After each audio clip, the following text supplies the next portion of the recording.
মুড়ি ঘন্ট রান্না করার জন্য প্রথমে আমি এখানে মুগের ডাল নিয়েছি 1 কাপ। তো 1 কাপ মুগের ডাল ভেজে নেব। ভালোভাবে ভেজে নেওয়া হয়ে গিয়েছে, এখন আমি নামিয়ে নেব। মুড়ি ঘন্টের জন্য এখানে আমি রুই মাছের লেজা আর মাথাটা ভেজে নিয়েছি, এখন তুলে নেব।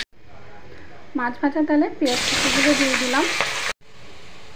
কষিয়ে নেওয়ার জন্য একটু পানি দিয়ে দিলাম। হলুদের গুঁড়ো, মরিচের গুঁড়ো, স্বাদ মতো লবণ, সামান্য পরিমাণে ব্লেন্ডার করে নেওয়া আদা রসুন দিয়ে দিব। ভাজা মশলার গুঁড়ো নেড়ে চেড়ে একটু ভালো করে কষিয়ে নিই। মাঝখান দিয়ে ফালি করে নেওয়া কয়েকটি কাঁচামরিচ, ভেজে নেওয়া মাছের মাথা লেজা দিয়ে ভালো করে একটু কষিয়ে নেব। ধুয়ে রাখা মুগের ডালটা এখন আমি দিয়ে দিলাম। সব দিয়ে নেড়ে চেড়ে কষিয়ে নেব। নেড়ে চেড়ে মুগের ডালটা ভালো করে মাছের সাথে কষিয়ে নিয়েছি। এখন এখানে রান্নাটা কমপ্লিট করে নেওয়ার জন্য পানি দিয়ে দিলাম।